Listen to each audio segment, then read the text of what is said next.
अस्सलाम वालेकुम, मैं हूं शाहजेब खानजादा। जून का महीना ख़त्म होने में 10 दिन बाकी हैं और IMF का प्रोग्राम ख़त्म होने में भी 10 दिन ही बाकी हैं। और IMF ने जो 29 जून तक का शेड्यूल जारी किया है उसके एजेंडे में पाकिस्तान शामिल नहीं है, मगर हुकूमत अब भी कोशिश कर रही है कि किसी तरह IMF का नवा रिव्यू हो जाए। वज़ीर आज़म मुख्तलिफ ममालिक से रब्ता करके IMF प्रोग्राम की बहाली की कोशिश कर रहे हैं, मगर साथ ही हुकूमत प्लान बी के तहत दोस्त ममालिक को असासे बेचने और डॉलर्स लाने पर भी काम कर रही है, जो गुज़िश्ता कई माह से रुका हुआ था। मई के महीने में पाकिस्तान ने 25 करोड़ डॉलर्स का करंट अकाउंट सरप्लस दिया है। करंट अकाउंट खसारा जो पिछले माली साल के 11 माह में 15.1 अरब डॉलर्स था, वो इस माली साल के 11 माह में 2.9 अरब डॉलर्स रह गया है। मगर मुल्क के ज़र मुबादला के ज़खायर 4 अरब डॉलर से भी कम हैं, जिसकी वजह से गैर यकीनी और डिफ़ॉल्ट का खतरा मार्केट्स को परेशान कर रहा है, सरमायाकारों को परेशान कर रहा है, क्योंकि पाकिस्तान को अगले माली साल में तकरीबन 25 अरब डॉलर्स की अदायगियाँ करनी है, जिसका इंतजाम बगैर IMF प्रोग्राम के नामुमकिन होगा। और हुकूमत एक तरफ IMF को मनाने की कोशिश कर रही है तो दूसरी तरफ प्लान बी का दावा कर रही है। और आज इस हवाले से वज़ीर आज़म शहबाज शरीफ की ज़ेर सदारत अहम इजलास हुआ है, जिसमें army chief general Asim Munir भी शरीक हुए। और इस इजलास के एलामिये के मुताबिक मुल्क में स्पेशल इन्वेस्टमेंट फैसिलिटेशन काउंसिल कायम कर दी गई है।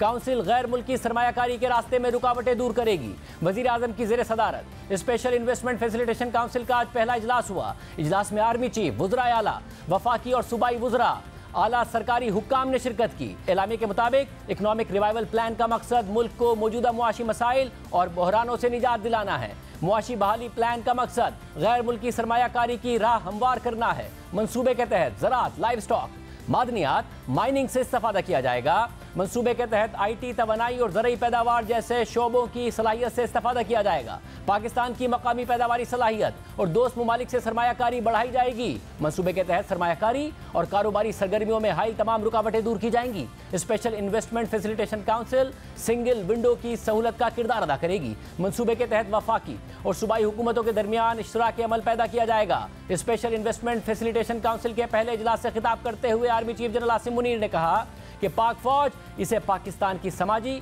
और मुआशी खुशहाली की बुनियाद समझती है।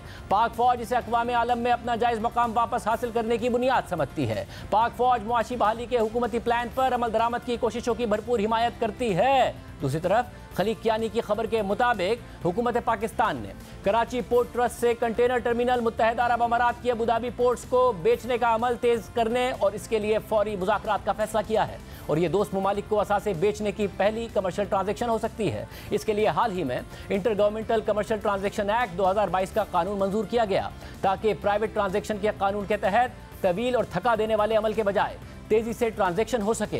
पिछले साल मौजूदा इत्तेहादी हुकूमत ने मुल्क में डॉलर्स लाने के लिए फास्ट ट्रैक बुनियादों पर असासे बेचने के लिए कानून बनाया था, मगर फिर कोई ट्रांजैक्शन नहीं हो सकी थी। शहबाज राना की खबर के मुताबिक मुत्तहिदा अरब अमारात ने पिछले साल कैश डिपॉजिट देने से इनकार कर दिया था और असासे बेचने के बदले डॉलर्स देने की ऑफर की थी, मगर फिर 1 अरब डॉलर्स कैश डिपॉजिट देने की कमिटमेंट कर दी थी, मगर वो 1 अरब डॉलर्स अभी तक पाकिस्तान को नहीं मिले। खबर के मुताबिक फास्ट ट्रैक बेसिस पर असासे बेचने का फैसला तो हुआ है, मगर शायद हुकूमत को कमर्शियल एक्ट के तहत ट्रांजैक्शन एडवाइजर या कंसल्टेंट्स की जरूरत पड़े ताकि प्राइस डिस्कवरी हो सके, क्योंकि ये अपनी किस्म की पहली ट्रांजैक्शन होगी और मुत्तहिदा अरब अमारात ने कंटेनर टर्मिनल ऑपरेट करने में दिलचस्पी दिखाई है। और इस सूरत हाल में वज़ीर आज़म शहबाज शरीफ ने आखिरी कोशिश की है कि IMF का प्रोग्राम बहाल हो जाए। शहबाज राना की खबर के मुताबिक पीर को वज़ीर आज़म शहबाज शरीफ ने IMF और पाकिस्तानी हुकूमत के दरमियान बढ़ते फासले और IMF के साथ 6.5 अरब डॉलर्स के मुआहदे की बहाली के लिए पाकिस्तानी हुक्काम की तरफ से की गई कोशिशों के बारे में तकरीबन 1 दर्जन ममालिक के सफ़ीरों को आगाह किया। खबर के मुताबिक इस मीटिंग में मौजूद 3 ज़राए ने तस्दीक की है कि वज़ीर आज़म शहबाज शरीफ ने मगरबी, यूरोपी और एशियाई ममालिक के सफ़ीरों से मुलाकातें की। ये मीटिंग IMF के मौजूदा प्रोग्राम के ख़त्म होने से सिर्फ 11 दिन पहले की गई और ये इस हवाले से ऐसी आखिरी मुलाकात भी हो सकती है। मीटिंग में मौजूद एक शख्स ने नाम जाहिर न करने की शर्त पर बताया कि वज़ीर आज़म ने सफ़ीरों को अपनी और वज़ीर ख़जाना इसहाक़ डार की जानिब से गुज़िश्ता कई माह से की जाने वाली अपनी ज़ाती कोशिशों के बारे में आगाह किया। ज़राए के मुताबिक वज़ीर आज़म शहबाज शरीफ ने मीटिंग के शुरा को बताया कि हुकूमत मौजूदा प्रोग्राम के बकिया 2.6 अरब डॉलर्स में से कम 1.2 अरब डॉलर्स की किस्त हासिल करने की ख्वाहिशमंद है, जो ज़ेर इल्तवा नवे जायजे की तकमील से मुंसलिक है। हुकूमत ने अमरीका, बरतानिया, फ्रांस, जर्मनी, यूरोपीय यूनियन, जापान, चीन, सऊदी अरब, कतर और मुत्तहिदा अरब अमारात के सफ़ीरों को मदऊ किया था। मुलाकात में मौजूद एक और शख्स के मुताबिक बाद सफ़ीरों ने हुकूमत से वजाहतें भी मांगी, लेकिन यकीन दहानी भी कराई कि वो अपनी हुकूमतों को पाकिस्तान के मौक़िफ़ से आगाह करेंगे। ये सफ़ीर IMF के साथ भी राब्ते में थे।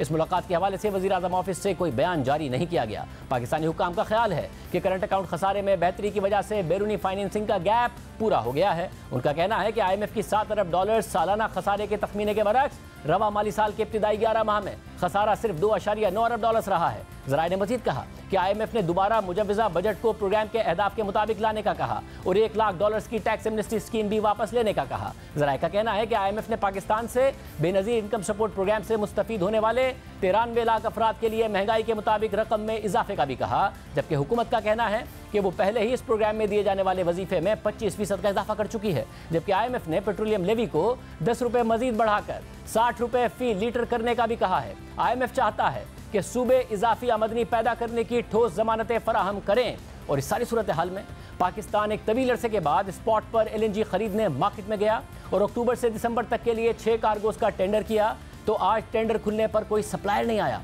और खबर रसाई इदारे ब्लूमबर्ग के मुताबिक सप्लायर्स के ना आने की वजह मुख्तलिफ बैनुल-अक़वामी बैंक्स का पाकिस्तान के LCs ना खोलना है, जिसकी वजह से सप्लायर्स LNG कार्गो के टेंडर्स में शामिल होने और पाकिस्तान को LNG बेचने के लिए तैयार नहीं हुए, क्योंकि पाकिस्तान को कमज़ोर होती करेंसी, सियासी अदम इस्तेहकाम और डिफ़ॉल्ट के खदशे का सामना है। IMF ने भी पाकिस्तानी हुकूमत की तरफ से पेश किए गए बजट को IMF प्रोग्राम की बहाली के लिए नाकाफ़ी करार दिया है और इस पर तनकीद की है। और पाकिस्तान LNG ना खरीद सका तो मुल्क में एनर्जी के बहरान में इजाफा हो जाएगा, जिससे लोड शेडिंग बढ़ेगी और इंडस्ट्री को भी गैस की फराहमी में मुश्किलात होंगी। इस हवाले से बात करेंगे। हमारे साथ मौजूद हैं वज़ीर मुमलिकत बराए पेट्रोलियम मुसद्दिक मलिक साहब, जो आज होने वाली मीटिंग में भी मौजूद थे। मुसद्दिक मलिक साहब, बहुत शुक्रिया मुझे ज्वाइन करने के लिए। सबसे पहले ये जो स्पेशल इन्वेस्टमेंट फैसिलिटेशन काउंसिल है, ये क्या डिफरेंट करेगी? क्योंकि ज़ाहिर जब मिफ्ता इस्माइल साहब वज़ीर ख़जाना थे उस वक्त भी हुआ कि जी कानून भी लाया गया है, एग्रीकल्चर, माइनिंग, डेयरी फार्मिंग, इसमें जो दोस्त ममालिक हैं वो बड़ा इंटरेस्ट रखते हैं, उनकी सरमायाकारी आएगी, मगर वो नहीं हो सका।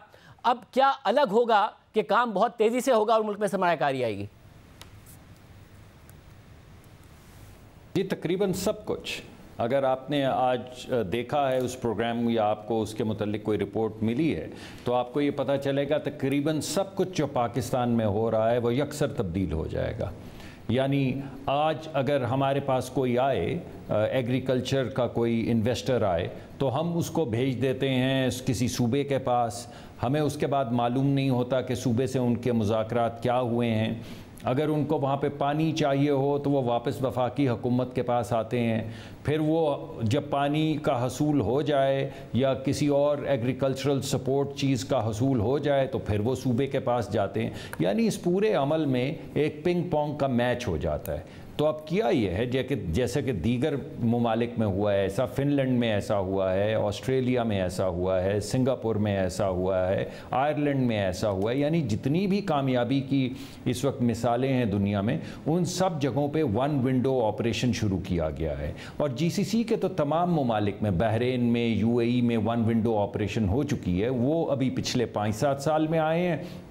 उससे पहले के 10 साल में सिंगापुर, आयरलैंड और ये दीगर ममालिक, फ़िनलैंड जिनका मैंने पहले जिक्र किया है, उन्होंने वन विंडो ऑपरेशन शुरू किया था। यानी जो आपके पास आता है इन्वेस्टमेंट करने के लिए, उसको इससे क्या क्या आपका मुल्क क्या कहता है कि सूबे की जुरिस्डिक्शन क्या है, डिस्ट्रिक्ट की जुरिस्डिक्शन क्या है, वफाक की जुरिस्डिक्शन क्या है, भाई वो तो इन्वेस्टमेंट करने आता है, तो कोई एक जगह उसके तमाम मामलात को हल कर देना चाहिए। अब अगर आप मान लें ये बात कि उसके तमाम मामलात को एक जगह पे हल किया जाना चाहिए, तो फिर वो तमाम अवामिल, वो तमाम एक्टर्स, वो तमाम स्टेक होल्डर्स जिनका कॉन्स्टिट्यूशनल जुरिस्डिक्शन है उस अमल पे, उसको उन तमाम को उस विंडो के पीछे इकट्ठा खड़ा करना है।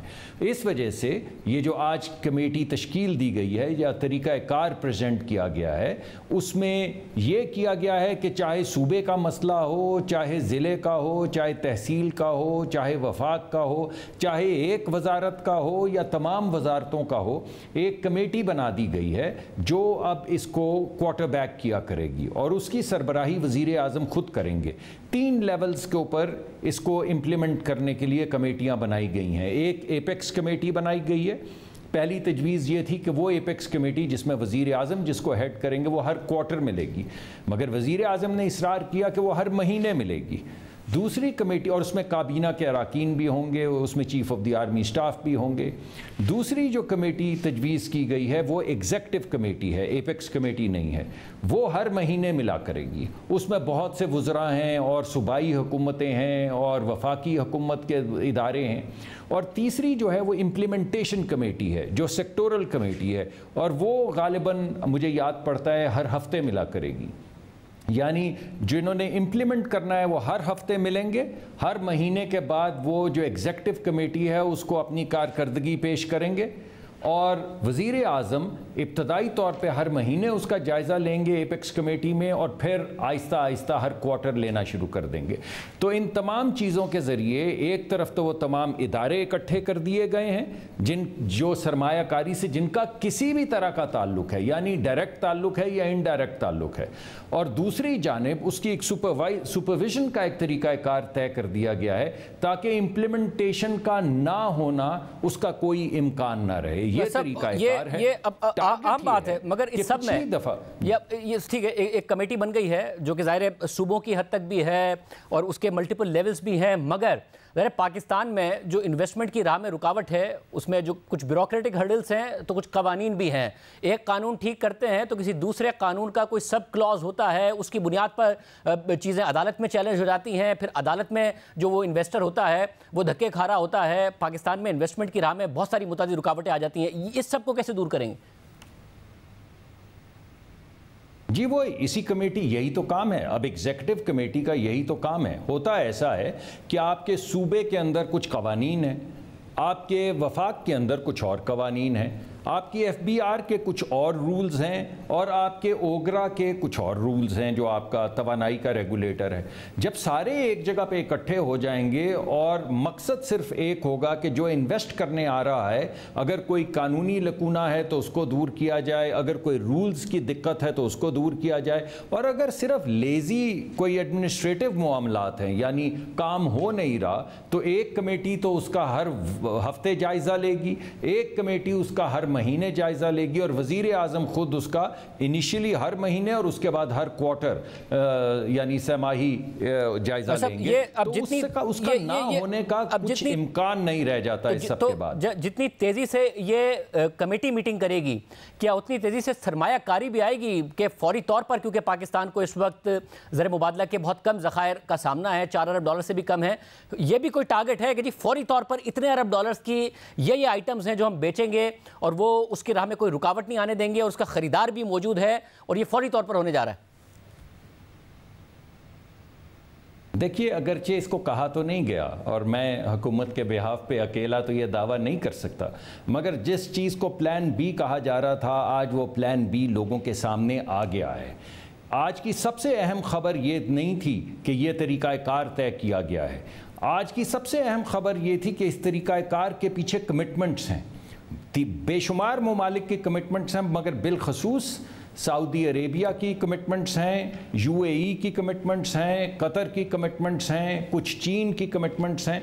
यानी इन ममालिक से ये बात पहले से तय की गई है कि आप सरमायाकारी करेंगे और किन किन जगहों पे करेंगे। जो आपने 3 एरियाज़ बताए हैं, मसलन मिनरल्स जिसका डायरेक्ट ताल्लुक मुझसे है, मैं ये जानता हूँ कि मिनरल्स के अंदर ऑलरेडी हमें कई ममालिक जो हैं वो कमिटमेंट्स और नोट्स दे चुके हैं, लेकिन प्रॉब्लम उसी वक्त आती है कि कमिटमेंट और नोट्स तो हो जाती हैं, काम नहीं होता, वो यहाँ पे आते हैं फिर ख्वार होते हैं। तो हमने ये फैसला किया, उनने कहा हम आपके पास इन्वेस्टमेंट करना चाहते हैं और उन्होंने फ़ंड भी बना दिया, और 3 मुख्तलिफ ममालिक ने, मुझे अब एग्जैक्ट तो याद नहीं है अमाउंट, मगर 20 से 25 बिलियन डॉलर मुख्तस किए हैं सिर्फ पाकिस्तान में इन्वेस्टमेंट के लिए। तो आप सोचिए अगर 2 ममालिक 20 से 25 बिलियन डॉलर, 20 से 25 हज़ार मिलियन डॉलर अगर मुख्तस कर रहे हैं एक फ़ंड में और ये कह रहे हैं कि हम इन्वेस्ट करना चाहते हैं, और वो भी हवा में नहीं कह रहे, वो कह रहे हैं कि हम इन्वेस्ट करना चाहते हैं माइनिंग में, हम इन्वेस्ट करना चाहते हैं एग्रीकल्चर में, और हम इन्वेस्ट करना चाहते हैं IT में। तो अगर आप एक टीम बना दें जो ये 50 बिलियन डॉलर रिसीव करने की अहलियत रखती हो, तमाम प्रॉब्लम्स को सॉल्व करने की अहलियत रखती हो, against the commitments which have already been been made, तो फिर आप सोचें, आप भी, आपके गुमान में भी मेरी तरह एक दफ़ा तो आएगा कि कहीं ये प्लान बी तो नहीं है कि बजाय इसके कि आप कशकोल लेके घूमते फिरें और आप कहें कि देखें अगर ये बिलियन अगर ये प्लान बी है तो क्या आज मीटिंग में सेंस यही था कि आईएमएफ नहीं हो रहा है? 29 जून तक जो उनका शेड्यूल है उसमें तो है भी नहीं पाकिस्तान, मगर ज़ाहिर है कोशिश तो की है हुकूमत ने, तो नवा रिव्यू नहीं हो रहा है, अब यही प्लान है जिसके तहत हम आगे बढ़ेंगे। देखिए, पहली बात तो ये है कि ये तो हक सिर्फ वज़ीर आज़म का या वज़ीर ख़जाना का है कि वो कहें ये प्लान बी है या नहीं। मैं तो आपको ये बता रहा हूँ कि मुझे ऐसा लगा कि अगर ये प्लान बी नहीं है तो फिर क्या प्लान बी है, और अगर आप हकीकत में इसका जायज़ा लें तो ये प्लान ए है। अब प्लान बी भी है, प्लान बी है IMF, मगर प्लान ए है इन्वेस्टमेंट। और इन्वेस्टमेंट का जो आज प्रेजेंट किया गया वो अगले 5 से 7-8 साल के अंदर तकरीबन $100 बिलियन की, हम $1 बिलियन के लिए आगे पीछे हो रहे हैं IMF के, $100 अरब, $100 बिलियन। अगर आप ज़्यादा प्रिसाइसली पूछे तो $112 अरब का ये प्रोग्राम है अगले 5-7 साल के लिए जो आज पेश किया गया है। तो अगर मुझसे पूछें तो ये प्लान ए है, वो प्लान बी है। यानी तो प्लान ए का मकसद ये नहीं है कि अगर हम इन्वेस्टमेंट्स की तरफ जा रहे हैं तो हम IMF की तरफ ना जाएं।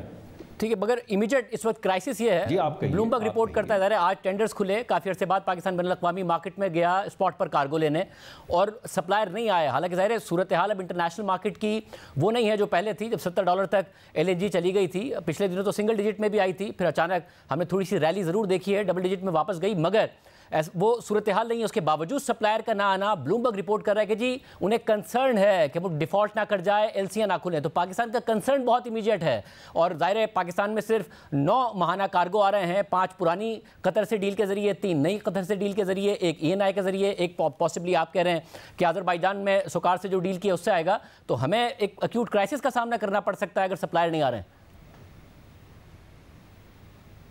नहीं, पहली बात तो यह है कि जो आपने बात की है, अगर वो बात ठीक है तो आज के प्लान को अब आप अपने सामने रखिए और सोचिए कि आने वाले वक्त में जब ये कमिटमेंट्स डिलीवर होना शुरू हो जाएंगी, जैसे कि मिनरल्स, मसलन मैं आपको एक एग्जांपल देता हूं कि एक GCC के मुल्क के साथ हमने अभी, आपको मालूम है कि रिफाइनरी का प्रोजेक्ट, रिफाइनरी की पॉलिसी अप्रूव की है।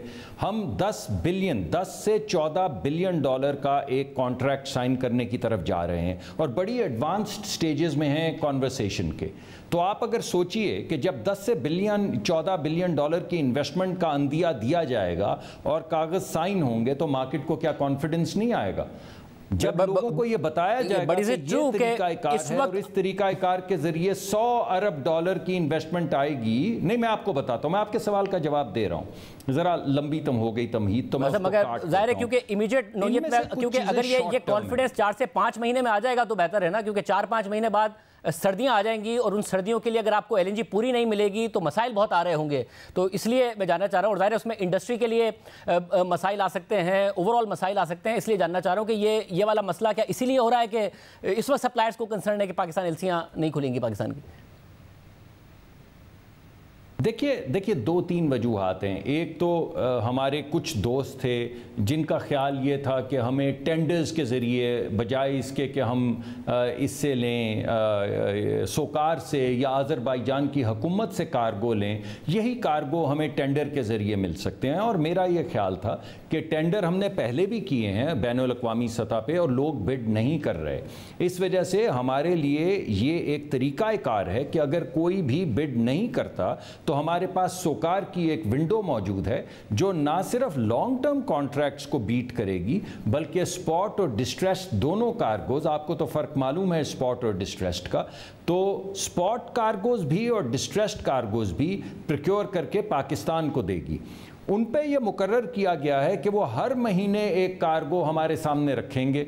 हमें ये ऑप्शन दी गई है कि हम बेशक 12 के 12 कार्गो ना लें अगर हमारी समझ में नहीं आते, उनका भाव हमें समझ नहीं आता, और उसका एक बड़ा तरीकाकार तय किया गया है। नंबर 1, क्या हमें ज़रूरत है? अगर नहीं है तो नहीं लेंगे।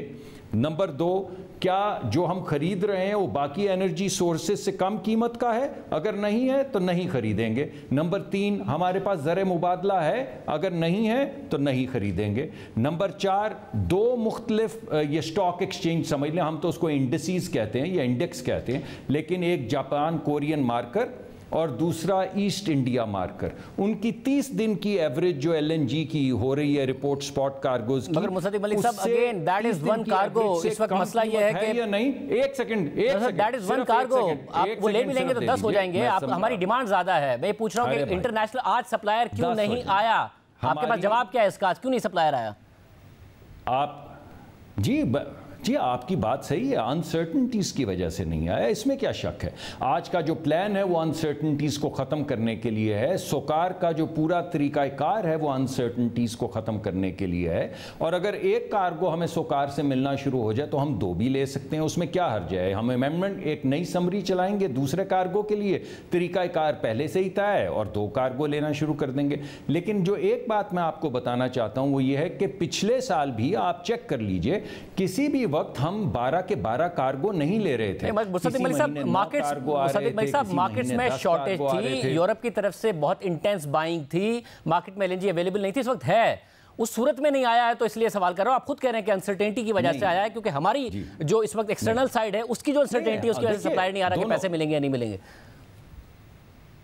नहीं शाहजेब साहब, दोनों बातें हैं ना। मैं आपकी आधी बात तो मान ही रहा हूं, अब दूसरी बात आप सुन लें। आपकी पहली जो आपने बात की, मैंने कहा हाँ अनसर्टनिटी है, उसका इम्पैक्ट तो आएगा ही, मगर दूसरी बात यह है कि कार्गो हम सर्दियों के लिए खरीद रहे हैं और अभी तो गर्मियां हैं, इस वजह से आपको मार्केट में नज़र आ रहा है। अगर आज की मार्केट के लिए हम इस वक्त के लिए टेंडर करें, जो हमारी ज़रूरियात ऐसी नहीं है कि हम करें, लेकिन अगर आज की करें तो शायद मिल जाए।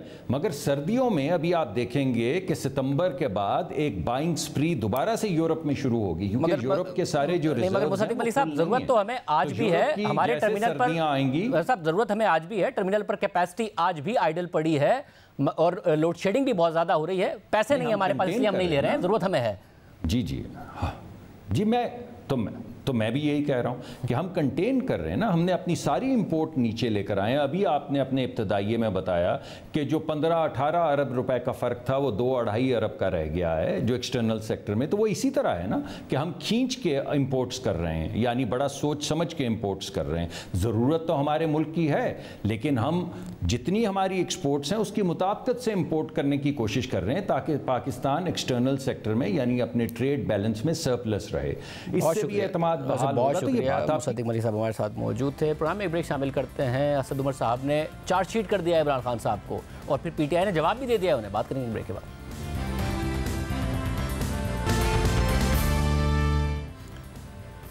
9 मई के वाक़यात के बाद जहां पीटीआई की सफ़े अव्वल की क़यादत में से अक्सर रहनुमा पार्टी छोड़कर जा चुके हैं, तो वहीं जो सीनियर रहनुमा अभी भी पार्टी में मौजूद हैं वो इमरान खान की सियासत से खुलकर इख्तिलाफ कर रहे हैं। 12 साल तक फ्रंट पर आकर इमरान खान का दिफा करने वाले और उनकी तमाम पॉलिसीज़ का मीडिया पर बयानिया बनाने वाले असद उमर ने भी इमरान खान की सियासत पर तनकीद कर दी है और सवालात उठा दिए हैं, जबकि पीटीआई ने जवाब में असद उमर पर तनकीद कर दी है।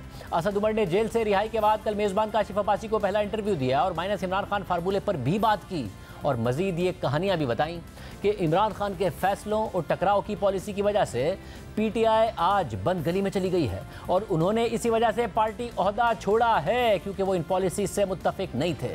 असद उमर के मौक़िफ़ ने 9 मई समेत कई वाक़यात पर इमरान खान के दावों की नफ़ी कर दी है, जबकि इलेक्शन की तारीख के हवाले से पीटीआई और हुकूमत में होने वाले मुज़ाकरात की नाकामी पर हुकूमती दावों की तस्दीक कर दी है। असद उमर के इंटरव्यू के बाद तहरीक इंसाफ की जानिब से उन्हें सख्त जवाब दिया गया है। पीटीआई ने अपनी प्रेस रिलीज में लिखा है कि असद उमर के ख्यालात में इबहाम और कन्फ्यूजन वाज़े है। असद उमर का यह दावा कि चेयरमैन की स्ट्रेटजी पर इख्तलाफात के बाइस सेक्रेटरी जनरल की जिम्मेदारियों से अलग हुआ, ये दावा हकीकत से मुतसादिम दिखाई देता है। असद उमर को चेयरमैन या जमात के फैसलों से इख्तलाफ था और वो उन पर अमल दरामद करना मुनासिब नहीं समझते थे तो उसी वक्त मनसब से अलग हो जाते। अब जबकि एक मंसूबे के तहत पार्टी को निशाना बनाया जा रहा है तो उन्हें इस्तीफा देना याद आ गया।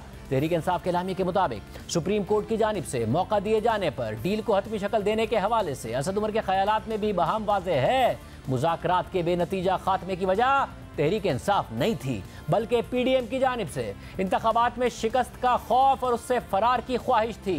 तहरीक इंसाफ ने आइन की हदूद में रहते हुए गैर मामूली लचक का मुजाहरा किया था। असद उमर जमात पर मुश्किल वक्त पड़ने से पहले एक उसूली मौक़िफ़ इख्तियार करते हुए अलहदगी का फैसला कर लेते तो शायद उसमें वज़न होता। पीटीआई असद उमर के मौक़िफ़ पर सख्त तनकीद कर रही है, लेकिन असद उमर ने कल खुलकर तहरीक इंसाफ के कई अहम फैसलों से खुद को अलग कर लिया है या लाताल्लुकी का इजहार कर दिया है और साथ ही उन फैसलों की अंदरूनी कहानियां भी बता दी हैं। 9 मई के हवाले से असद उमर ने मौक़िफ़ इख्तियार किया कि वो उस 6 रुकनी कमेटी में शामिल ही नहीं थे जो इमरान खान ने अपनी गिरफ्तारी की सूरत में पार्टी चलाने के लिए बनाई थी। लिहाजा उन्हें नहीं पता था कि 9 मई के वाक़े से और 9 मई के हवाले से क्या हिकमत अमली बनाई गई थी। मगर असद उमर ने यह भी वाज़ेह कर दिया कि इमरान खान की हिकमत अमली से मैं मुत्तफ़िक नहीं हूँ। मैं पहले से इख्तिलाफ़ कर रहा था। जिस तरह से पहले चीज़ें चल रही थी और जा रही थी वो 9 मई को हमें होता हुआ नजर आया। जो स्ट्रैटेजी हम इस वक्त फॉलो कर रहे हैं और वो इमरान खान लीडर हैं, उनका सवाबदीद है, वो जो मर्जी स्ट्रैटेजी अडॉप्ट करना चाहे करे, मैं उससे एग्री नहीं करता। 9 मई के बाद आप इख्तिलाफ कर रहे थे या 9 मई से पहले से। लेकिन जो चीजें हम बात पहले कह रहे थे कि जिस तरफ जा रही हैं चीजें वो हमें 9 मई को होती हुई नजर आई। चाहे उसके अंदर कंस्पिरेसी वाला एलिमेंट भी शामिल हो, फायदा भी लोगों ने उठाया, मैं वो भी शामिल कर लूं, लेकिन कुछ हो रहा था मुल्क में जो हमें मई 9 होता हुआ नजर आया। डू यू थिंक आप लोगों ने 9 मई को मिसमैनेज किया? आपकी बात सुन के मुझे पहली चीज ये लगती है कि जैसे ये तो होना ही था जी, जो 9 मई को हुआ। जबकि तहरीक इंसाफ से अलग होने वाले फयाजुल हसन चौहान ये बता चुके हैं कि 14 मई को होने वाली जूम मीटिंग में इमरान खान ने हिदायत दी थी कि दिफाई पोजीशन पर नहीं जाना है और 9 मई के वाक़यात की मजम्मत नहीं करनी है। 12 तारीख को खान साहब वापस आए, 14 को जूम मीटिंग हो रही है जी। खान साहब ने पहली इंस्ट्रक्शन दी कि जनाब किसी ने डिफेंसिव मोड में नहीं जाना और कोई मजम्मत नहीं करनी।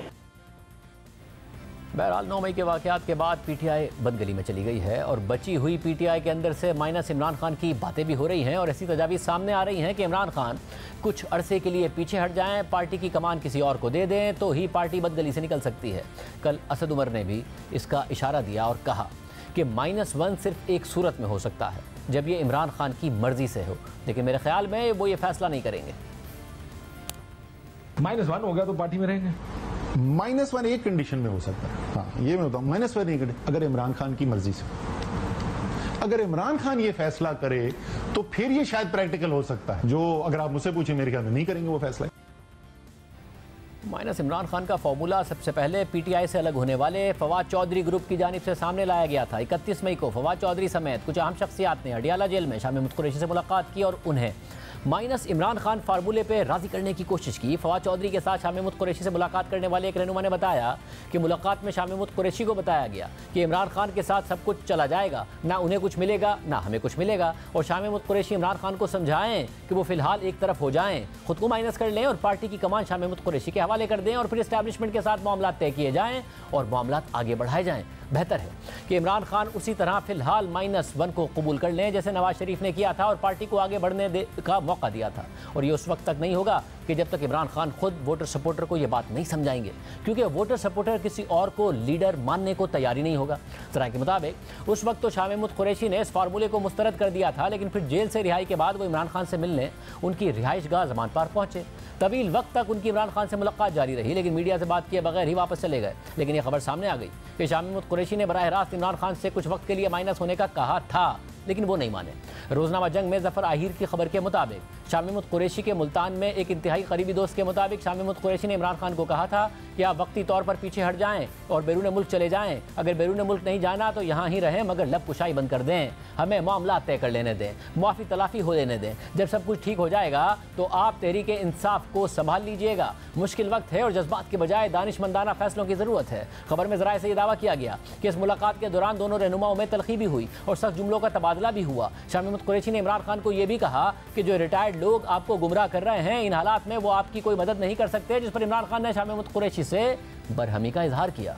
यानी वाज़ेह है कि असद उमर जो बात कर रहे हैं कि इमरान खान को माइनस करने के लिए उनका खुद राज़ी होना सबसे ज़्यादा ज़रूरी है, ये बात खुद इमरान खान तक भी पहुँचाई गई है, लेकिन फ़िलहाल वो इनकारी है। मगर अहम बात यह है कि शाह महमूद कुरैशी और इमरान खान की मुलाकात के बाद अंसार अब्बासी की खबर सामने आई कि 11 जून को तहरीक इंसाफ के नज़रियाती रहनुमाओं का इमरान खान की सरबराही में जूम मीटिंग के जरिए इजलास हुआ और इस इजलास में माइनस इमरान खान फार्मूले को मुस्तरद कर दिया गया और कहा गया कि माइनस इमरान खान का मतलब माइनस PTI होगा। लेकिन दिलचस्प बात यह थी कि इस मीटिंग में वाइस चेयरमैन शाह महमूद कुरैशी मौजूद ही नहीं थे और इस पर एक पार्टी ज़राए ने बताया कि इजलास में सिर्फ नज़रियाती रहनुमाओं ने शिरकत की थी। इसके अलावा असद उमर ने PTI की बंदगली में जाने की एक और वजह बताते हुए हुकूमत के इस मौक़िफ़ की तस्दीक कर दी है कि सुप्रीम कोर्ट की हिदायत पर इलेक्शन की तारीख के हवाले से हुकूमत और PTI के जो मुज़ाकरात हो रहे थे वो इमरान खान की वजह से नाकाम हो गए और PTI ने इलेक्शन हासिल करने का मौका गंवा दिया। असद उमर ने कहा कि एक शख्स के अलावा तहरीक इंसाफ की तकरीबन पूरी क़यादत का मौक़िफ़ था कि हमें हुकूमत से इलेक्शन की तारीख लेनी चाहिए, मगर इमरान खान ने इनकार कर दिया। जो इलेक्शन मिल रहे थे आपको, आप लोगों ने क्यों नहीं लिए वो इलेक्शन? लेने चाहिए थे, मैं बिल्कुल लेने चाहिए थे। वही क्या डेट आपको लगता है कि रियलिस्टिक डेट मुस्लिम लीग नून और PDM की गवर्नमेंट आपको दे रही थी? डिसोल्यूशन जुलाई में हो जाती। 30 जून की हमारी तरफ से लोगों ने रिक्वेस्ट की थी। 30 जून वो नहीं मानते, जुलाई का महीना होता, जुलाई की महीने की किसी डेट के ऊपर हो सकता था। उसका मैं काउंटर भी आपको बताता हूँ। काउंटर ये है कि ओ ये तो कभी भी नहीं करेंगे भाई, ब्लफ कॉल कर दो यार, क्योंकि रिमेंबर करना क्या था, आज जून हो गया, इलेक्शन फिर भी नहीं करना क्या था यार, यही तो समझाते थे, मैं क्या एक मीटिंग थी जिसमें खान साहब नहीं थे, इधर इस्लामाबाद में मीटिंग हुई थी, तकरीबन तमाम सीनियर लीडरशिप थी और हर एक से, और उसमें तीनों मेंबर नेगोशिएटिंग कमेटी के मौजूद थे, शाह महमूद कुरैशी, अली जफर और फवाद चौधरी, और हर एक से मैंने पूछा कि आपके ख्याल में हमें डेट लेनी चाहिए कि नहीं लेनी चाहिए। सिवाय एक के तमाम लीडरशिप का व्यू ये था कि ले लेनी चाहिए। वो चीफ जस्टिस सुप्रीम कोर्ट ने आपको प्लेटफॉर्म प्रोवाइड किया। मेरे ख्याल में हमें उस वक्त वो डील को क्लोज करना चाहिए था, लेकिन उसको इनकार किसने किया? चेयरमैन साहब। जाहिर अब ये वही बातें हैं जो हमारे प्रोग्राम में हुकूमती मुज़ाकराती टीम के 2 अरकान पहले ही कर चुके हैं। वज़ीर ख़ज़ाना इसाक डार और वज़ीर क़ानून आज़म नज़ीर तारड़ ने बताया कि PTI की मुज़ाकराती टीम के साथ इलेक्शन की तारीख पर तकरीबन इत्तफ़ाक़ हो गया था, लेकिन जब वो इमरान खान से बात करके आए तो मुज़ाकरात नाकाम हो गए। और आम बात यह है कि इस बात की जब बात वज़ीर क़ानून ने हमारे प्रोग्राम में की तो अगले दिन तहरीक इंसाफ की तरफ से मुज़ाकराती कमेटी में शामिल एक रुकन ने इस बात की तस्दीक की और कहा कि वज़ीर क़ानून आज़म नज़ीर तारड़ ने हमारे प्रोग्राम में जो बात की है वो मिनोन दुरुस्त है। ये तय हो गया था कि 30 सितंबर या 1 अक्टूबर 2 दिन है, एक दिन सैटरडे एक दिन संडे है, वो इलेक्शन डेट रख ली जाए। इधर से इंसिस्टेंस थी 30 जून की, हमने कहा इसे थोड़ा सा आगे कर लें, ट्रेड पॉलिसी आ जाए, उस पर भी लचक आ गई थी और ये कहीं मिड जुलाई में चला जाना था और सारी चीज़ें तय हो गई। उनकी टीम के तीनों अरकान जो हैं, सेनेटर अली जफर साहब, फवाद चौधरी साहब और शाह महमूद साहब, दे टुक 10 मिनट्स 15 मिनट्स ब्रेक। हम लोग कमरे में रहे, टेरेस पे जाके उन्होंने फ़ोन कॉल्स की और वापस आके उन्होंने फिर हमें बताया कि ये मामलात नहीं हो सके। वो परेशान थे, उन्होंने कहा कि वाकई तजवीज़ तो अच्छी थी, लेकिन जो पार्टी चेयरमैन हैं वो कहते हैं कि आप फिल फॉर अगर तहलील करेंगे तो वो बात ये मानेंगे, अदरवाइज नहीं। को ये कहा कि let's meet at the mid point, कि ना इसको हम 15 मिडल ऑफ अगस्त करते हैं, ना मिडल ऑफ ये 10 नवंबर करते हैं इसको, वो करीबन 30 सितंबर पहले वीक ऑफ अक्टूबर आता था, 1-2 अक्टूबर। तो उन्होंने कहा जी कि हम इसको पॉजिटिवली लेके जा रहे हैं और हम जाके अपने लीडर से बात करेंगे। उसकी बात है, 1-2 कॉल्स आई, वो बाहर जाके ली कुरैशी साहब ने, ही लेफ्ट द रूम, और वो गालबन मेरा ख्याल है कुछ डायरेक्शन थी उनको अपने लीडर्स की तरफ से, तो वो ऑलमोस्ट डन था।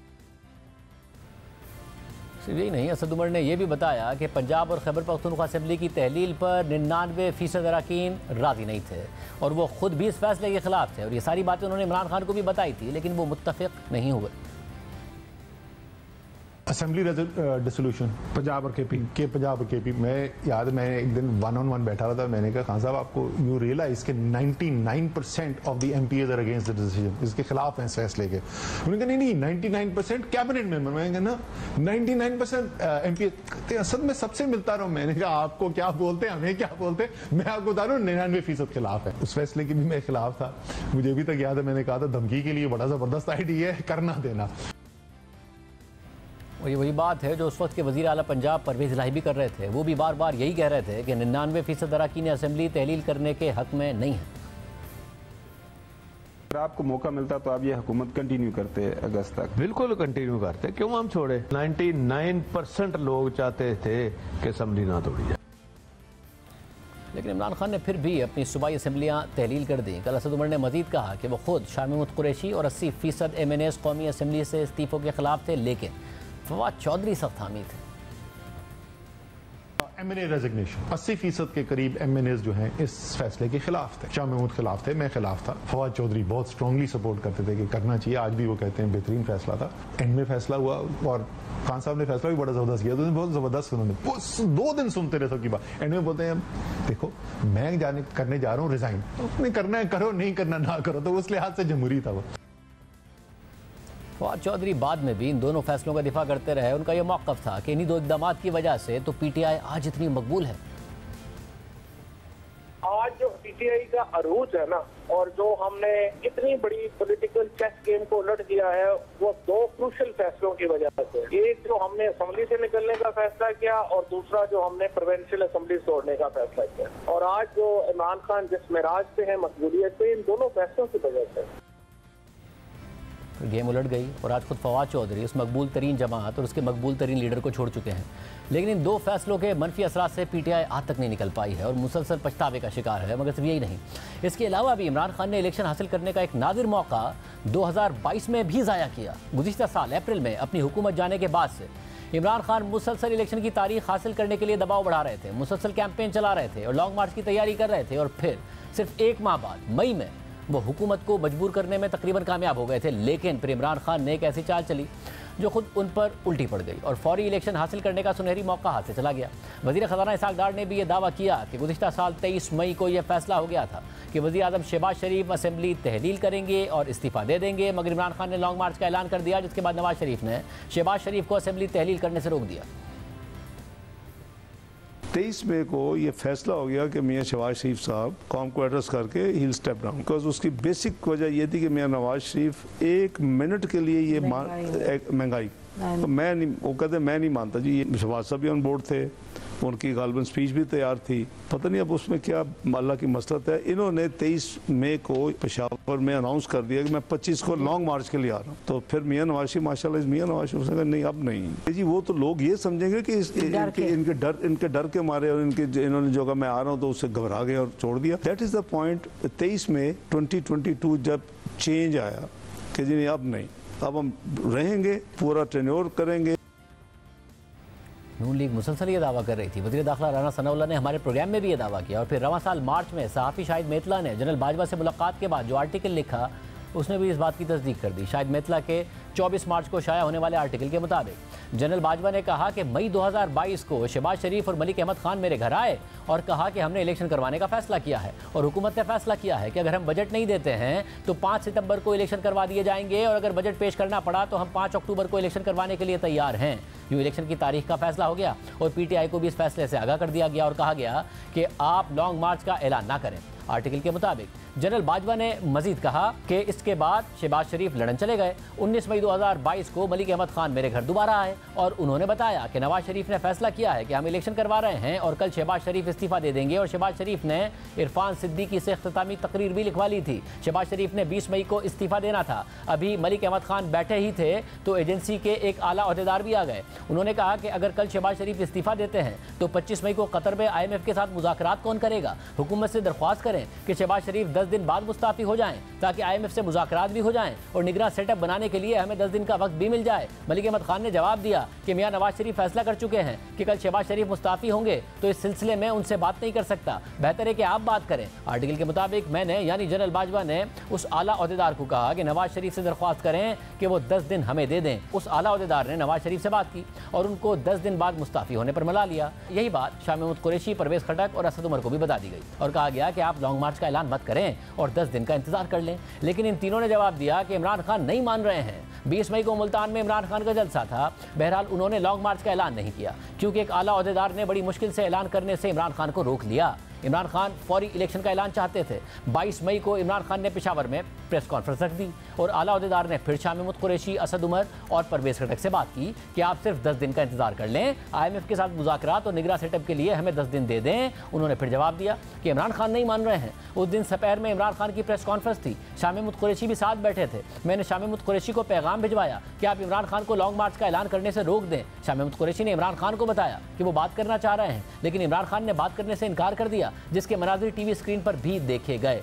अब ये जिस प्रेस कॉन्फ्रेंस की बात हो रही है वो 22 मई 2022 की प्रेस कॉन्फ्रेंस थी, जिसके आगाज़ से पहले ही शाह महमूद कुरैशी को एक फ़ोन आता है और वो इमरान खान को इससे आगाह करते हैं, जिसके बाद इमरान खान उनसे कुछ कहकर अपनी प्रेस कॉन्फ्रेंस का आगाज़ कर देते हैं। शाहिद मितला के आर्टिकल के मुताबिक जनरल बाजवा ने मजीद कहा कि मेरी तरफ से लॉन्ग मार्च रुकवाने की यह आखिरी कोशिश थी और इमरान खान ने लॉन्ग मार्च का ऐलान कर दिया। जनरल बाजवा ने मजीद कहा कि उसी शाम को नून लीग की क़यादत मेरे पास आई तो उन्होंने कहा कि अब हम इमरान खान का भरपूर मुकाबला करेंगे। मैंने फिर भी अगले दिन खुद शाह महमूद कुरैशी से बात की कि आप हुकूमत के साथ बैठकर बात करें, लेकिन उन्होंने कहा कि इमरान खान नहीं मान रहे हैं, वो फौरी शहबाज शरीफ के इस्तीफे का ऐलान चाहते हैं। मैंने कहा कि आपके पास अक्सरियत नहीं है, हुकूमत तहलील हो गई तो IMF के साथ मुज़ाकरात कौन करेगा। जनरल बाजवा ने यह भी बताया कि उनके पास इस गुफ्तगू की ऑडियो भी मौजूद है।